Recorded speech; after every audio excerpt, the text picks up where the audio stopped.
Hello guys, today we continue our next series in which we see some safety questions.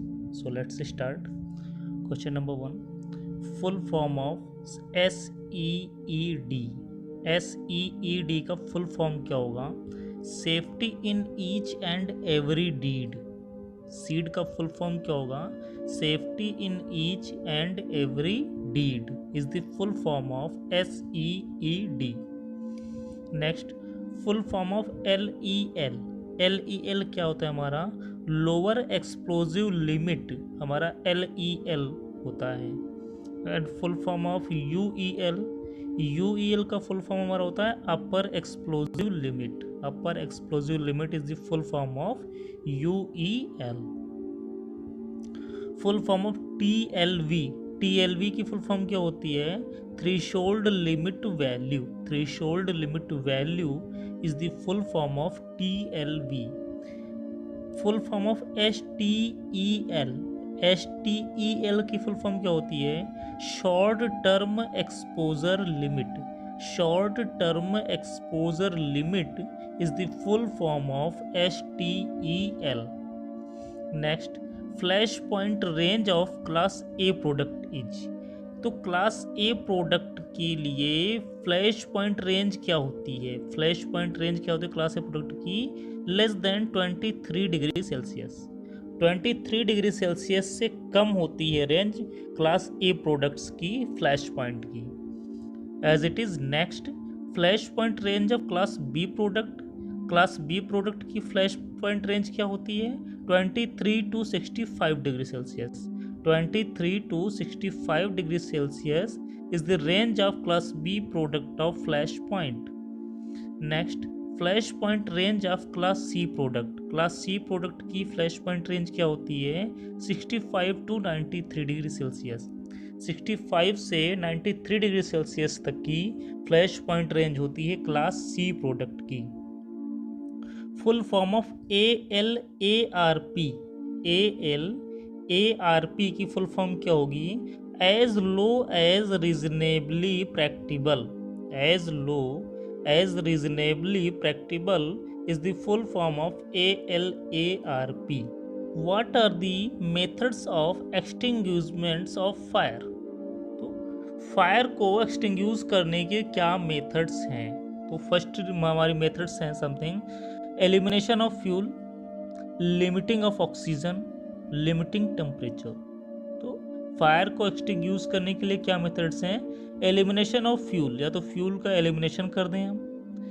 Limiting of oxygen, oxygen की limiting कर दें. और limiting temperature, या तो temperature को हम लिमिट कर दें. तो ये हमारी 3 मेथड्स हैं फायर को एक्सटिंग्यूश करने के लिए. Next, a hazard is. Hazard क्या है? हजार्ड क्या है? The likelihood of a substance, person, activity और process to cause harm. The likelihood of a substance, person, activity और प्रोसेस टू कॉज हार्म. कोई सब्सटेंस, पर्सन, ऐसी एक्टिविटी या कोई प्रोसेस जिससे कोई नुकसान हो, वो हमारा क्या है? हैजार्ड है, खतरा है. ए रिस्क इज. रिस्क क्या है? The probability of a substance, person, activity और process to cause harm. Risk हमारा क्या है? प्रोबेबिलिटी ऑफ सब्सटेंस, जहाँ पे प्रोबेबिलिटी, संभावना होती है किसी सब्सटेंस की, पर्सन की, किसी एक्टिविटी और किसी प्रोसेस की जिससे कि कोई हार्म हो सकता है, कोई नुकसान हो सकता है, वह हमारा रिस्क होता है. In terms of health and safety, example of welfare provision includes the provision of safe work place. In terms of health and safety, अगर हेल्थ और सेफ्टी का टर्म में हम देखें तो example of welfare provision includes होता है provision of a safe work place. Safe work place हमारा प्रोविजन होता है हेल्थ और सेफ्टी को लेके.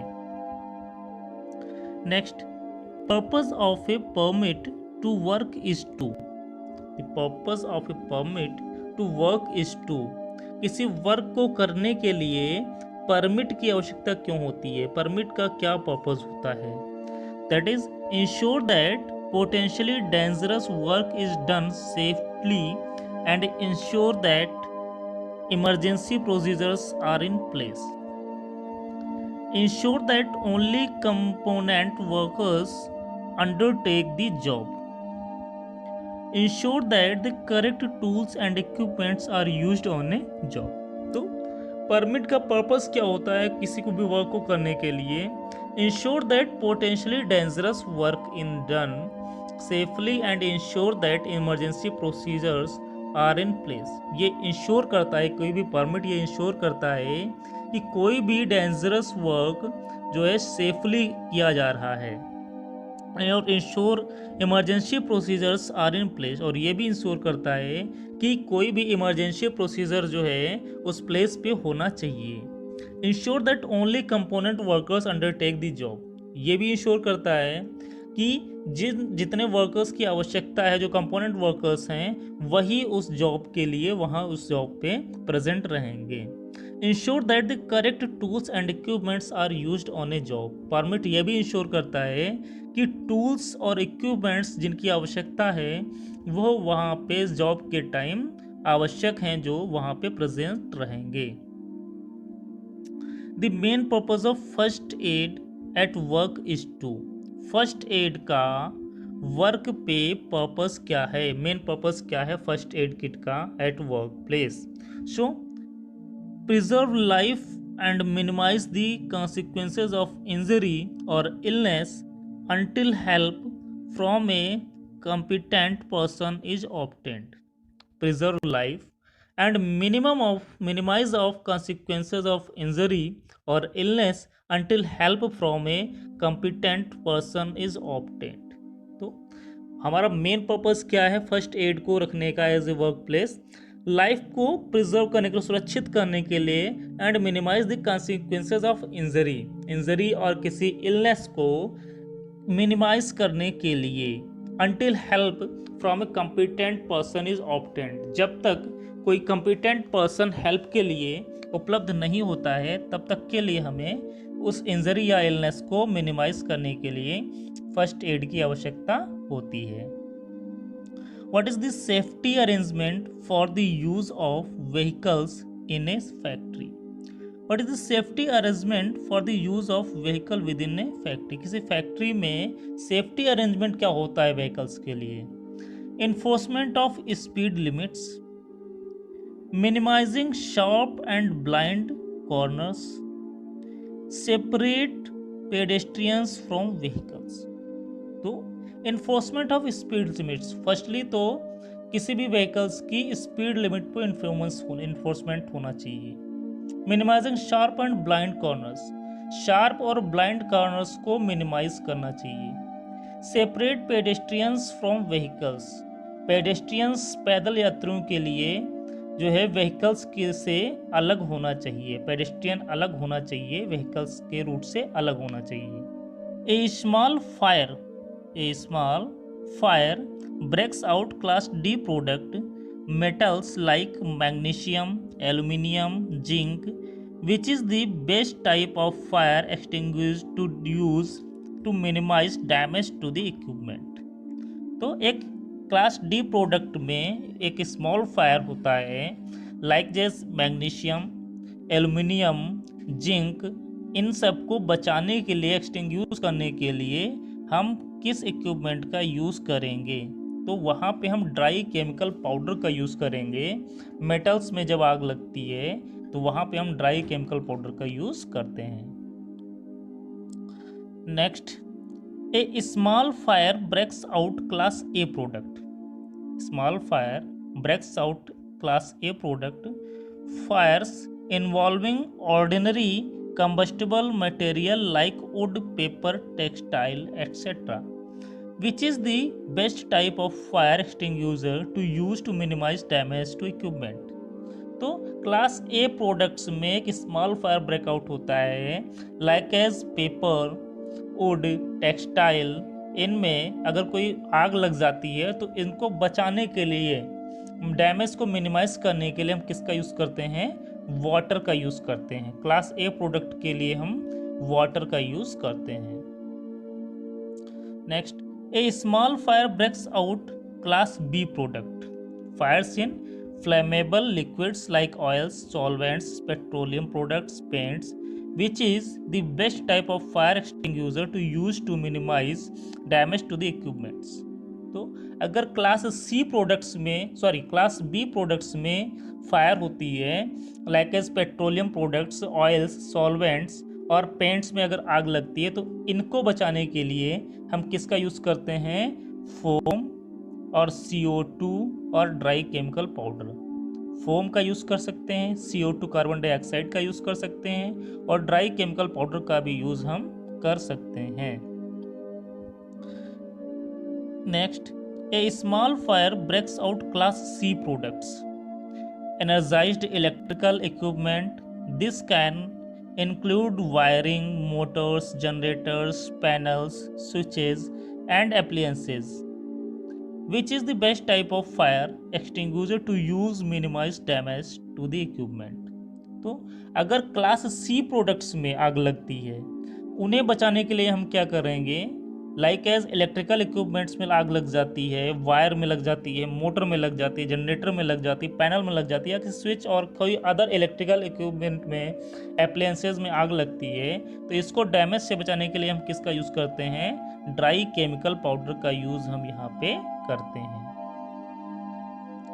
ए fire assembly point is a place where people assemble on hearing the fire alarm.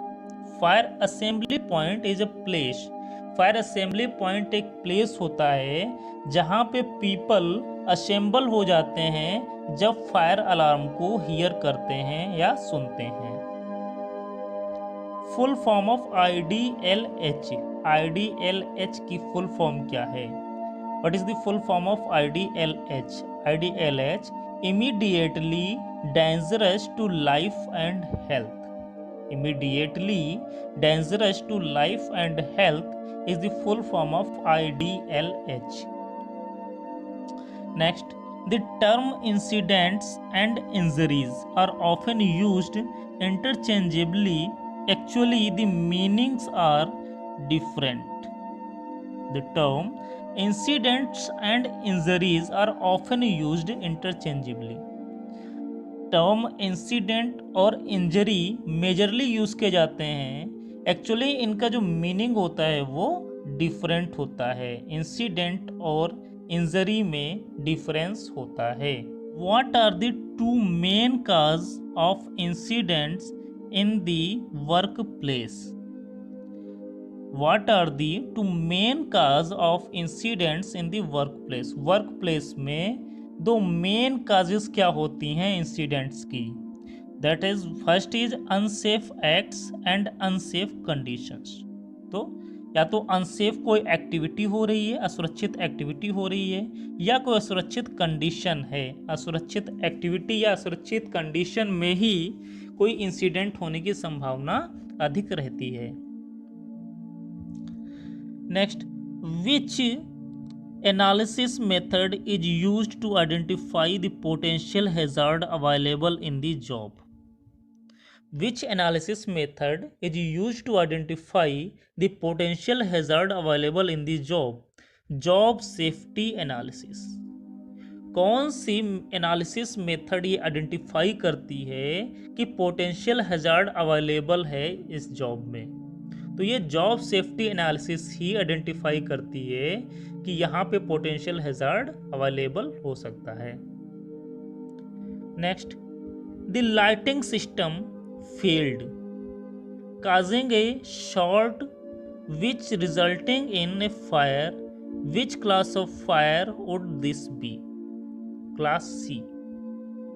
Lighting system failed, अगर lighting system fail हो जाता है, काजिंग ए शॉर्ट, एक शॉर्ट के कारण, विच रिजल्टिंग इन ए फायर, और एक फायर जो है होती है, आग लग जाती है, तो ये कौन से क्लास की फायर होगी? ये हमारी क्लास C फायर होगी। Next, SOP stands for. SOP किसके लिए स्टैंड होता है? SOP का फुल फॉर्म क्या है? Standard operating procedure. Standard operating procedures are stands for standard operating procedure. One point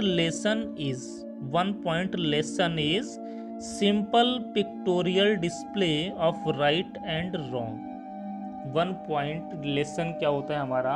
simple pictorial display of right and wrong. LOTO prevents, LOTO क्या prevent करता है? Exposure to energy, accidental starting of equipment. तो LOTO हमारा क्या prevent करता है? लोटो हमारा prevent करता है एक्सपोजर टू एनर्जी और एक्सीडेंटल स्टार्टिंग ऑफ इक्विपमेंट्स को हमारा ये प्रिवेंट करता है। Next, what is the siren code for in case of major fire? Major fire के केस में सायरन कोड क्या होता है? मेजर फायर के केस में सायरन कोड क्या होता है? Wailing siren for 2 minutes. जब सायरन 2 मिनट तक बजता है तब ये मेजर फायर को इंडिकेट करता है। On site disaster drill is conducted once in 3 month. On site disaster drill is conducted once in 3 month. 3 महीने में एक बार on site disaster drill conduct की जाती है in 3 months. ISMS stands for Indian Oil safety management. ISMS किसके लिए stand है? इंडियन ऑयल सेफ्टी मैनेजमेंट के लिए ISMS स्टैंड है।